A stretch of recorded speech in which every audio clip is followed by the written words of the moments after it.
All right. Hello. All right. So, morning, you people. Okay, for those people following along at home. Okay. Hopefully we are local, Extrema, and Concavity. So we've actually done this already. It's just another application of what we already know. So the big thing, we did the first derivative test, didn't we? Yes. And what did the first derivative test tell me?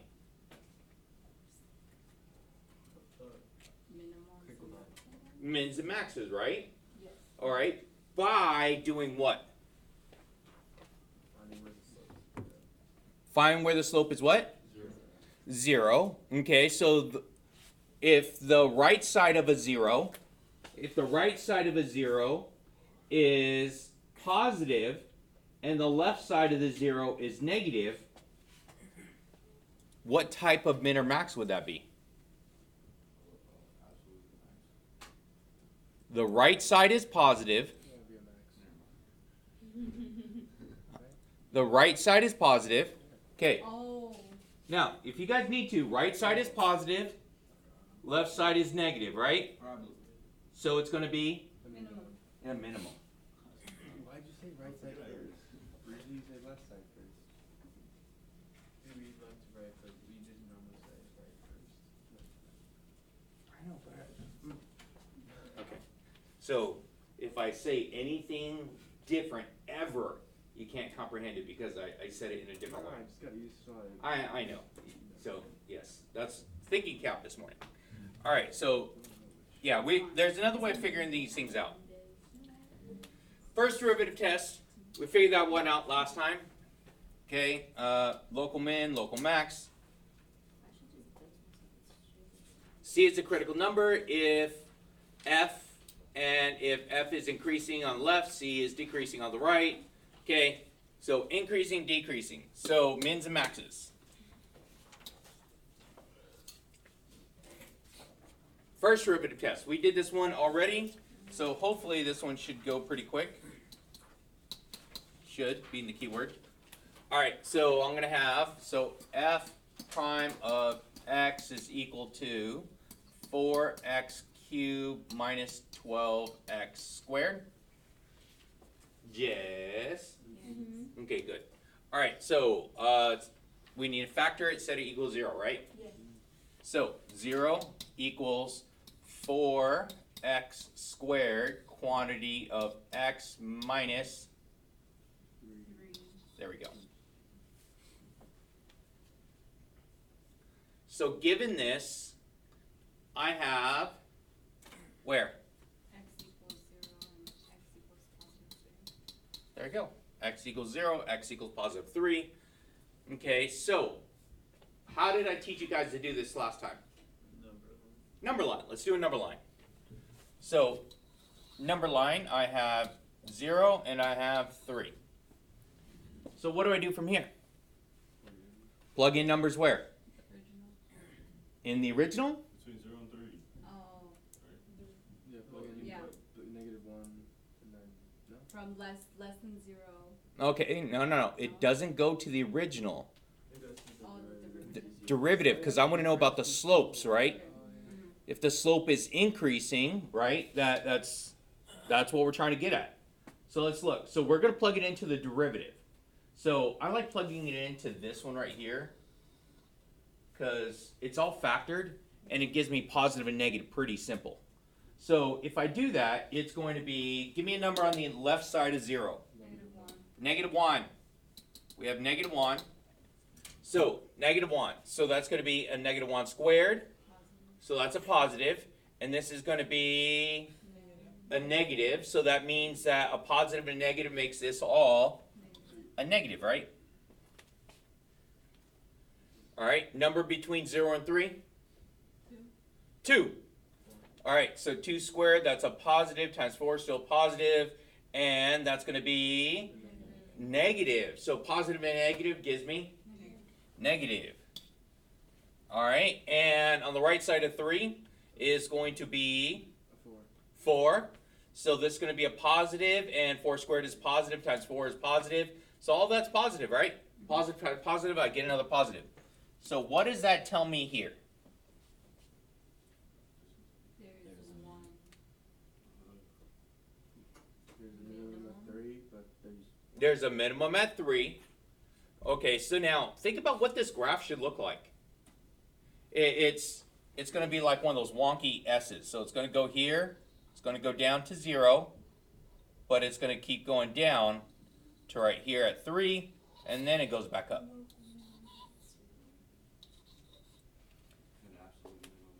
So we have right here and right there. So it's negative, negative. So it goes to 0, but then it goes back down there. That's what we're trying to get at. So that's just a generalization of what my function is going to look like given my positive and negative slopes. Are we okay? Question?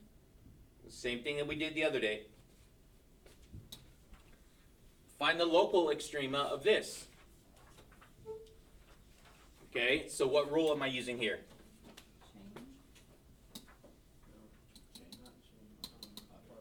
Product. So F or G, so that's going to be F prime of X is equal to 2/3 X to the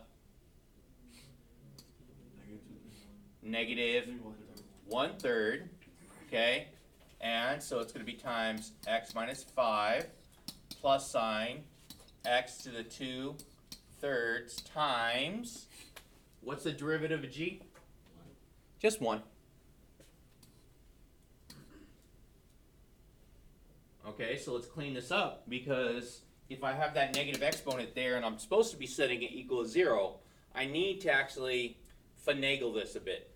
So it's going to give me a 2 quantity of X minus 5 over 3 quantity of X to the 1/3. Right. So plus X to the 2/3 over 1. Now, I did this on purpose. I separated it. So I need a common denominator, don't I? Yeah. So I need a common denominator, and it's going to be 3x to the 1/3, right? So when I multiply the right over here, the x to the 2/3 times x to the 1/3, I need to add my exponents.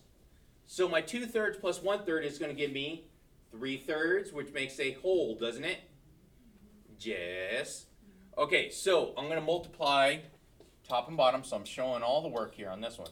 X to the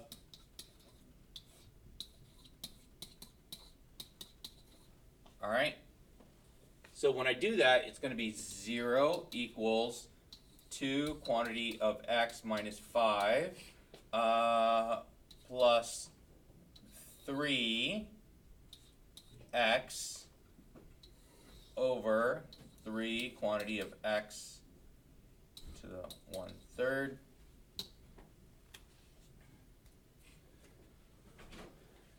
This is our happy place right here. What happens at our happy place? I cancel out all all of it. Get rid of all that.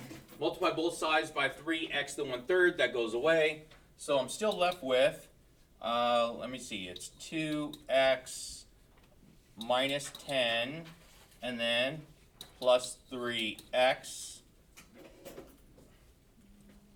Okay, all that other canceled out. So now I'm still going to have 0 equals 5x minus 10.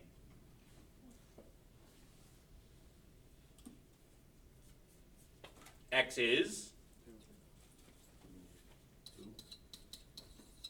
and what do we know about critical values? What can I not have first? 0 in the denominator. Okay, so is there a place that my derivative is going to be undefined? Say yes. Yes. Okay, the derivative is going to be undefined at 0, right? Yes. So that's again a critical point.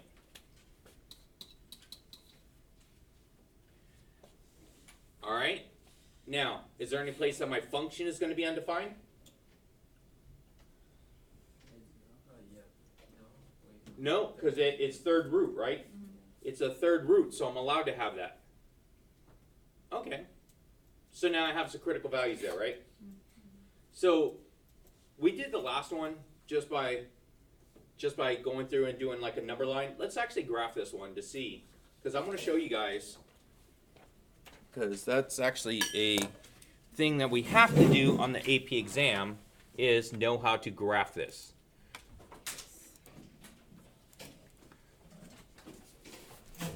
All right, so my function was x to the 2 over 3 times x minus 5? Yeah. Okay. There you go.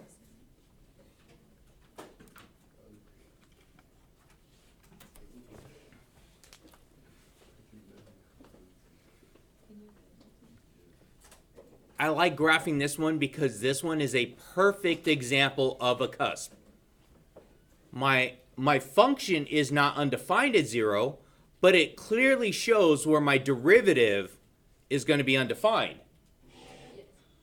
So my derivative is clearly undefined right here. So this is a critical value. That's why I have to take it where it's equal to 0, and I also have to take it when my derivative is undefined. Questions?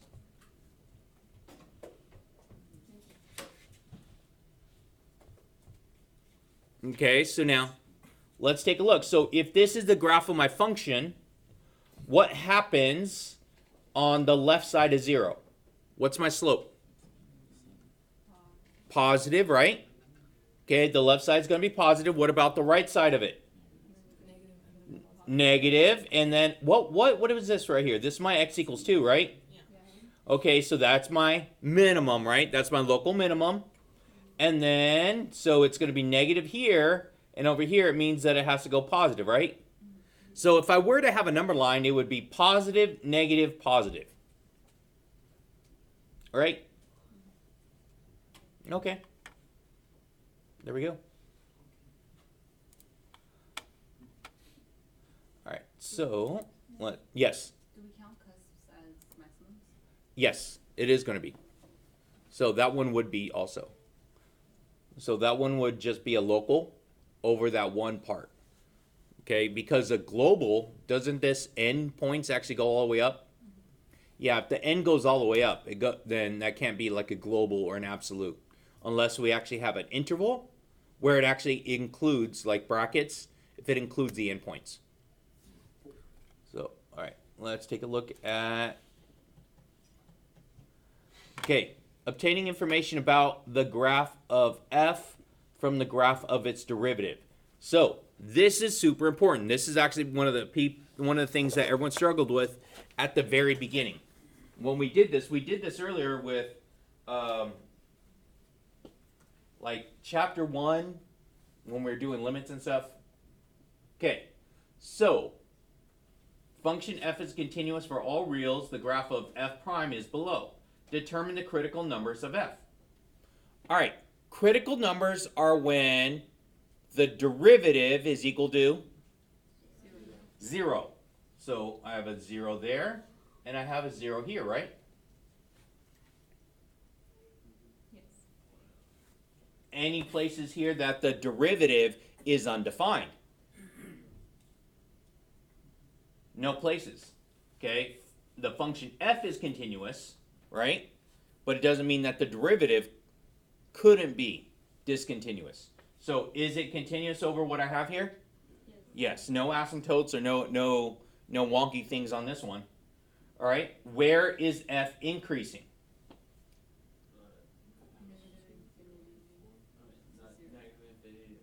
No. This is a graph of the derivative. So at this point right here, this is the key thing. See that point right there? Do you know what the slope is there? It's negative 20. This slope is negative 20 right here. Because this is the graph of the derivative. So for x, when x is -1, f prime of -1 is -20. It's a tricky concept. This is why I wanted to make sure we understand what this is.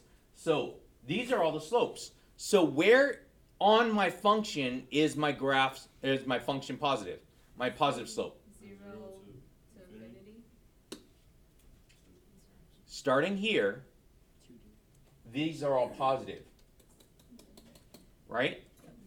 Everything above this, the x-axis, is positive slopes. So positive slope is only going to be from 2 to infinity.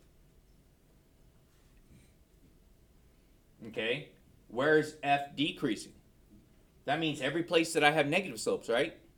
So it's going to be from -infinity to 0, and from 0 here.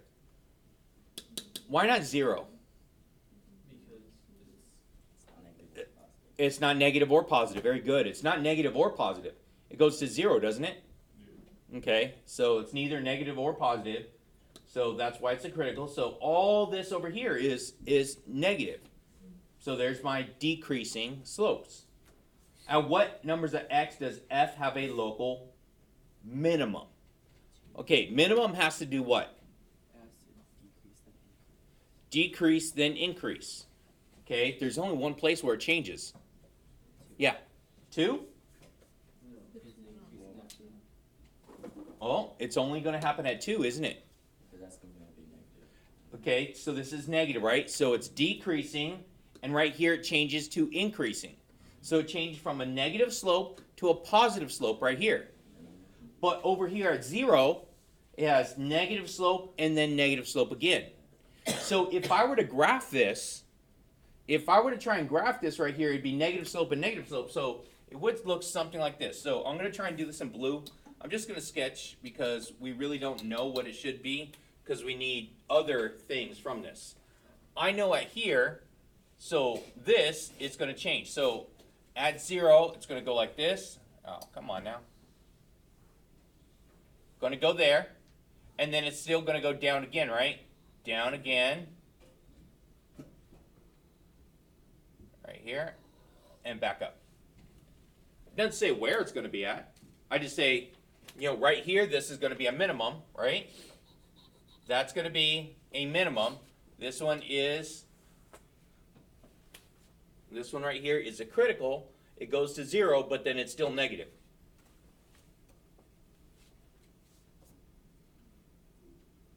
Speak now. I see a lot of people pondering. This is not the easiest thing, so that's why I wanted to go over this in great detail. If you have questions, please. Why did you graph it again? Why did I graph it again? Okay, this is the graph of the function. This is f of x. This is my interpretation of what f of x should be. Okay, because remember, this is a graph of the derivative. This is all the slopes that I'm going to have. Where this one right here is the function. So if you notice, if I'm looking at my function, right here, this is a negative slope. Negative slope, right? Goes to 0. And then negative, right here, negative again, right? Goes to 0. But then at this point, it changes and it goes positive, doesn't it?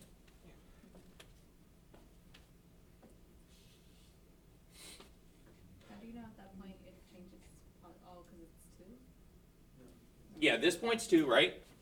This point's 2, right? Yeah. So that means if all the green right here, if these are slopes, so this point right here, I don't know, let's say right there, that one, the slope is positive 10. Because on my increments right here, this is 10. So the slope is going to be positive 10. Everything that is above the x-axis on a derivative is going to be a positive slope. These are all positive slopes here.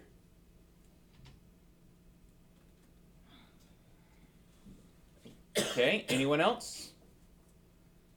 If you're questioning it, please question now. If you don't know what's going on, please speak. You're not going to, seriously, not going to give you a hard time about this one. took me forever to actually try and comprehend this. And the best thing that I did is try to sketch it all the time. So once I have the function, then I found my derivative, but then I did a bunch of dotted lines for my derivative. I just put dots, so I know what the slope is. So it's just one of those things that I had to see it a lot just to be able to understand it.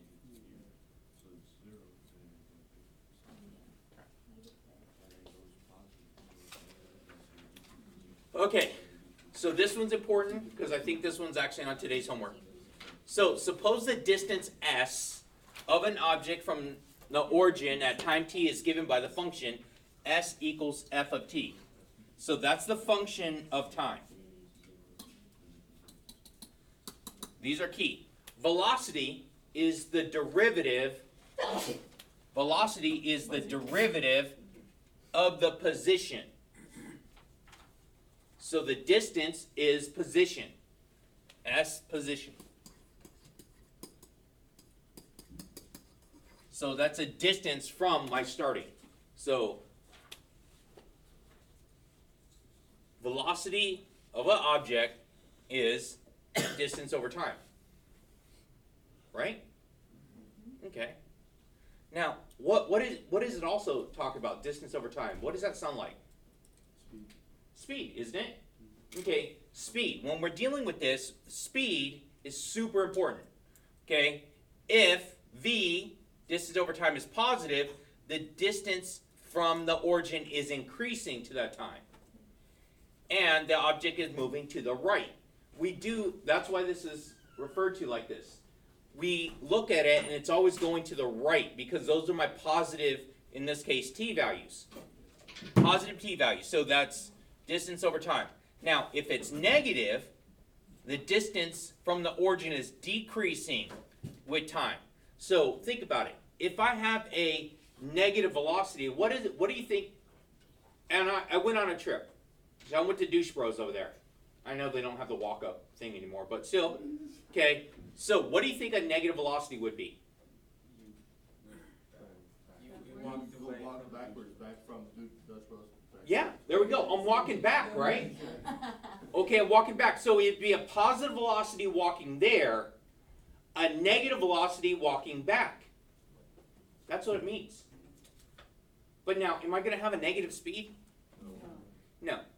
Okay, super important. Speed is always the absolute value of velocity. Where the positive and negative is just going to tell me if it's going to be increasing or decreasing my distance. So either I'm going away from an object or I'm coming to an object. That's the positive and negative. But speed is what it is. Absolute value of velocity. Okay, and v, if my dsdt, the object is at rest. It's equals 0. It's at rest. So, now, think of my trip to Douche Bros. You're ordering. I'm there at Douche Bros, right? I'm there, I'm ordering. So I made it all the way there. But before I could actually come back, I have to stop, turn around, and come back, right? So even if I don't get out of my car at all, and if I just do a lap around their little thingy or whatnot, don't even stop going anywhere, right? So I just keep cruising along. So my velocity has to change at one point from when I am no longer going there, but I am going to come back. So even if I am just doing a big circle, okay, my furthest point over there, that's where I'm going to be at rest.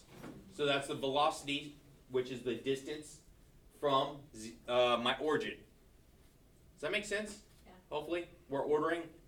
Okay. All right. Good. All right. Okay. So I want to give you guys time to work on this. I'll start with this one tomorrow, and then we'll do a lot more of the second derivative test. All right. Like, share, and subscribe. Hit that notification button. There'll be, I don't know, prizes. Okay. Hit the link at the bottom. Go to the store. Buy my merch.